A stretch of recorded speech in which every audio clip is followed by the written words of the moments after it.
Salut, c'est Seb. Alors aujourd'hui, eh bien écoute, je voulais te parler des moyens qui vont te permettre de développer en fait ton réseau personnel, professionnel quand tu arrives à l'étranger, parce que c'est quelque chose qui est naturel. Ça nous fait peur un petit peu d'une part d'arriver dans un environnement inconnu, et inconnu en plus quand on connaît personne, c'est encore plus effrayant parce qu'on n'est pas habitué à ça. Quand tu y penses bien, c'est vrai que débarquer à l'autre bout du monde, à 12 000 km de chez toi, c'est pas un truc qui est inné, et à moins d'avoir habité dans une grotte, eh bien on est tous un peu conçus sur un modèle sociable. Ça veut dire qu'on a quand tu travailles au bureau avec des gens, tu es habitué à discuter avec une machine à café, etc.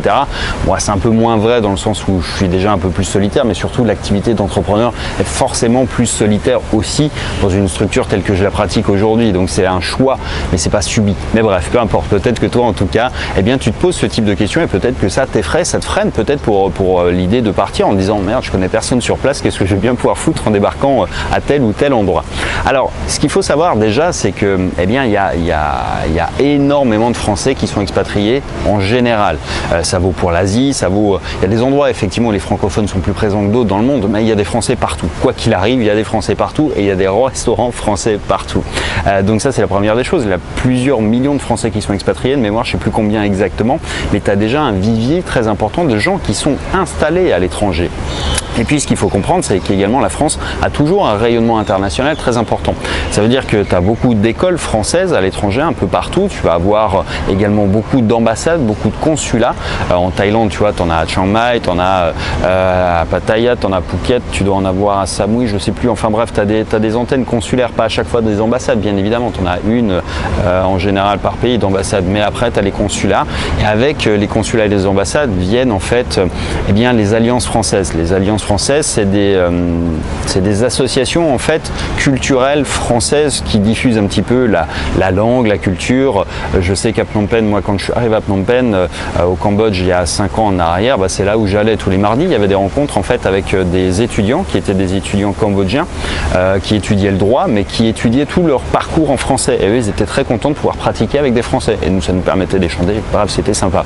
Et au travers de ça, tu peux trouver également beaucoup de gens qui viennent parce que il y a des diffusions de films en français. Donc tu as tous les expats qui peuvent pas aller au cinéma, ou tu vois, parce que ici à l'étranger, tous les films ils sont soit en langue locale, soit en langue locale sous-titrée en anglais, quoi, ou en VO sous-titré en local. Donc c'est forcément plus limitant quand tu es francophone.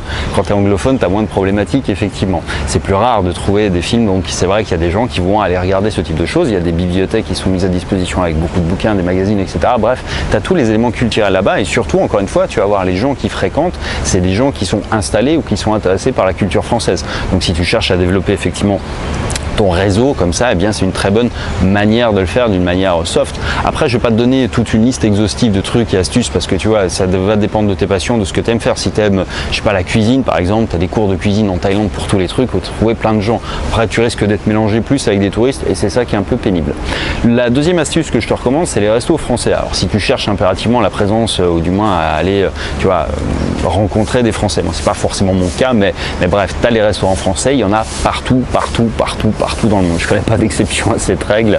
Et en Thaïlande comme ailleurs, tu as des restaurants français et la plupart des clients, c'est soit des touristes, soit des expatriés français en général pour la plupart du temps. Donc avec ça, tu vas pouvoir trouver des gens qui sont installés, qui vont te tuyauter, qui vont te faire un petit peu des retours d'expérience peut-être, etc., etc.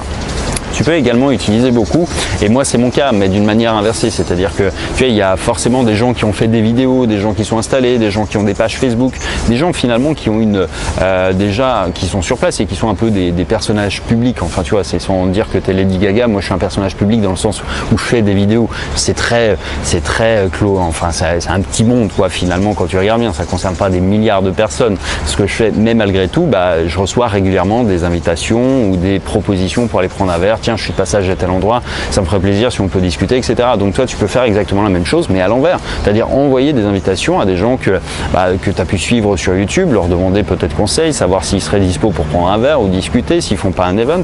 Et après, effectivement, ça rejoint un petit peu le dernier point que je te suggère, c'est d'utiliser les sites comme Meetup et les events sur Facebook. Les meet-up, tu as le site Meetup, tu vas pouvoir trouver des choses par affinité. Je sais pas, si tu fais Chiang Mai par exemple, tu vas trouver des gens qui s'intéressent à WordPress, aux crypto-monnaies, aux machins, etc. Tu vas avoir des petits events. Et puis sur Facebook, de la même manière, tu vas pouvoir identifier comme ça avec des groupes. Les groupes, tu as des groupes, par exemple, tu as les groupes des nomades digitales de Chiang Mai, ou alors tu as le groupe des Français de Thaïlande, où voilà, tu vas trouver ton ensemble, celui dans lequel tu veux t'insérer, et puis tu vas suivre un petit peu l'actu, et il y a toujours des événements. Il y a toujours plein de choses qui se passent hors ligne, c'est-à-dire hors Internet, et ça c'est une très bonne occasion pour aller effectivement rencontrer des gens, développer ton réseau, et puis faire connaissance un petit peu avec des gens qui sont installés, qui peuvent t'apporter leur expérience. Après, si tu as des enfants, il y a les écoles françaises. Les écoles françaises, c'est pété de gens qui ont des enfants et qui sont généralement français aussi. Donc, tu vois, il y a énormément d'autres options et je peux pas toutes les détailler parce qu'encore une fois, ça dépend de ce que toi tu aimes, de ce que tu recherches, de ta structure familiale, etc., etc. Donc, c'est vraiment là des grandes lignes, mais des grandes lignes qui te suffisent déjà vraiment pour rencontrer plein de personnes. Et puis après, tu sais comment ça marche. Une fois que tu as rencontré une personne ou deux, on te propose des trucs et ça devient quelque chose qui se met en place naturellement. Donc, pour répondre à cette inquiétude que tu peux peut-être toi aussi avoir, non, il y a énormément de Français, tu te retrouveras jamais tout seul en tant que Français à l'étranger. Évidemment, il faut que tu sois un petit peu proactif. Ça veut dire d'aller chercher les gens sur internet, d'aller leur envoyer un petit message, de faire un coucou, voilà, etc. Mais à partir de là, franchement, il y a vraiment beaucoup de monde.